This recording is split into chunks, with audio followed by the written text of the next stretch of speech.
ఉన్నట్లుగా ఇచ్చాడు. అన్ని డిఫరెంట్ పొజిషన్లో ఇచ్చాడు. ఇక్కడ చూడండి, ఇది ఒక సైనికంతో ఫైట్ చేస్తున్నట్లు చూపించారు. ఇది ఫ్లవర్ పట్టుకొని ఉంది. ఇది తండం ముందుకుంటే అది వెనక్కి ఉంది. అక్కడ సేమ్ ఫ్లవర్ ఉన్నాయి, డిజైన్ మారింది. అటు క్యాప్ డిజైన్ మారింది, ఇటు మారింది. ఇక్కడ ఒక్కొక్క తండం ఒక్కోలా ఇచ్చాడు. అలా 526 ఉంటాయి. అన్ని డిఫరెంట్ పొజిషన్లో చూపించాడు. ఏదో ఒక స్మాల్ డిఫరెంట్ ఉంటుంది. అలాగే టెంపుల్ షేప్ ఏమై ఫ్లవర్స్లో ఉంటుంది. దీన్నే స్టార్ షేప్లో ఉందంట. మేరీలో అలా కనిపిస్తుంది మనకి. ఇక్కడేమో కొన్ని దేవతల విగ్రహాలను ఇచ్చాడు. ఈ ఫస్ట్ది జైనుడు, ఇక్కడ వినాయకుడు, మళ్ళీ జైనులు, వీరభద్ర స్వామి, కాలభైరవుడు, రుద్ర నరసింహస్వామి, మళ్ళీ వినాయకుడు, ఇక్కడ కృష్ణుడిని ఇచ్చారు. ఇదేమో రెజ్లింగ్, కుస్తీ మళ్ళా యుద్ధం రెజ్లింగ్ ఉంటుంది ఒక ఫైటింగ్. ఇక్కడ ఈజిప్షియన్ కింగ్ని ఇచ్చారు చూడండి. Second last one. అప్పటికే ఇంటర్నేషనల్ ట్రేడింగ్ ఉంది. వాళ్ళు విజిట్ చేసేయడానికి ఇది ప్రూఫ్. ఇలా టైంలో పర్షియన్స్, ఈజిప్షియన్స్, ఇటాలియన్స్ వచ్చారు. వాళ్ళు వచ్చేయడానికి ఇది ప్రూఫ్ పట్టింది. డౌట్, అది ఈజిప్షియన్ అని ఎలా డిఫరెన్షియేట్ చేశారు?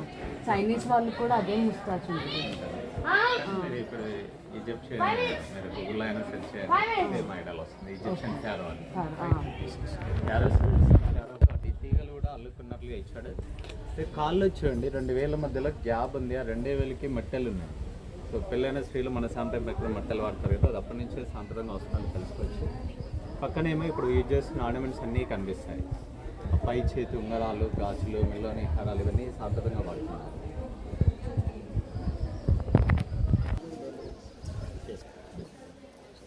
స్టడీలా ఇచ్చారు చూడండి, మృదంగం వాయిస్తుంది. కాళ్ళ కింద ఏమో సర్కస్ లాంటి పోస్టర్స్ ఉన్నాయి, మధ్యలో కరసాం చేస్తున్నట్లు. ఇటు అటు ఒకరిపై ఒక నిల్చొని కర్ర సిద్ధి పట్టుకొని కొడుతున్నారు కాళ్ళ కింద. చివరి దాంట్లో ఒక స్పెషాలిటీ ఉంది చూడండి, మెడలో హారం ఉంది కదా, దాని నీడను ఫోటోలో ఆర్కియాలజీ డిపార్ట్మెంట్ వారు రీకన్స్ట్రక్షన్ చేయడానికి తీశారు. కింద ఫొటోస్ కనిపిస్తున్నాయి కదా, వాళ్ళు ఎలా రీకన్స్ట్రక్షన్ చేస్తున్నారు అనేది డాక్యుమెంటేషన్ పెట్టారు. సో మనకు ఆ బయట కనిపించే స్టోన్స్, శాండ్ అంతా ఈ టెంపుల్దే. ఈ లోపల కూడా శాండ్ ఉంది చూడండి. కాకతీయ కన్స్ట్రక్షన్స్ అన్ని ఇసుకపై కట్టారు. దాన్ని సాండ్ బాక్స్ టెక్నాలజీ అంటారు. దానివల్ల బెనిఫిట్ ఏంటంటే ఎర్త్క్వేక్స్ లాంటివి వస్తాయి, బిల్డింగ్ సెటిల్ అవుతూ ఉంటుంది కానీ పడిపోదు. సో ఇది సాండ్ బాక్స్ టెక్నాలజీ అంటే దాదాపు వాళ్ళు 3 మీటర్స్ వరకు మట్టి తీసి ఇసుక వేసి ఆ పైన స్టోన్స్ పేర్చుకుంటూ వచ్చారు. ఇలా టైంలో దేవుడికి ప్రసాదాలు ఉంటాయి. తొండం మీద సైనికుడు, ఆ పైన ఏమో సింహం. సో గజకేసరి అనేది కాకతీయుల టైటిల్. సరే గజకిని కట్టి దాని మోడల్లో ఈ మెయిన్ టెంపుల్ని కన్స్ట్రక్షన్ చేశారు. చూడండి మనకి సేమ్ మోడల్లో ఉంటుంది. అక్కడ మండపానికి ఫ్లవర్స్ ఉన్నాయి, గర్భగుడికి గోపురాలు ఉన్నాయి.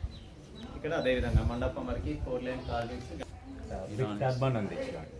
దానివల్ల చెప్పచ్చు క్వశ్చన్. కాళ్ళు చూడండి, బటన్ వేలు ముందుకు మడిచి మిగతా 4 వేలు వెనక్కి మడిచి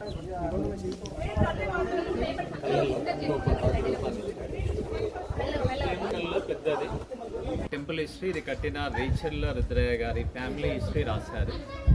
సో అది స్క్రిప్ట్ ఏమో తెలుగు, కన్నడ కలిపి ఉంటుంది, లాంగ్వేజ్ సంస్కృత్. దీని నుంచి వెళ్ళే గేట్ దగ్గర ఇంట్రడక్షన్స్ రాశారు టెంపుల్. సో ఈ చుట్టూరా ఇవ్వలేదు, జస్ట్ 13 చేశారు చూడండి, ఇది ఇవ్వలేదు. ఇక్కడ నుంచి ఇట్లా సీరియల్గా 13 ఉంటాయి. సో మనకి 13 ఎందుకంటే శివుడికి ఇష్టమైన రోజుల్లో దీనికి సౌండ్. ఇక్కడ చూడండి 1 2 3 పర్సన్స్ ఉన్నారు, 4 లెగ్సే ఉన్నాయి. ఇలా క్లోజ్ చేస్తే ఇతడి కాళ్ళు ఇతడుకున్నాయి. సో ఇలా క్లోజ్ చేస్తే ఇతడి కాళ్ళు ఇతడుకున్నాయి. అటు ఇటు క్లోజ్ చేస్తే మధ్యలో తడి. సో ఉండాల్సిందేమో 6 కాళ్ళు, ఉన్నది 4. ఇక్కడ నేను 7 కాళ్ళు. గర్భగుడిలో స్పెషాలిటీ అయితే మనం మిగతా టెంపుల్స్లో చూస్తే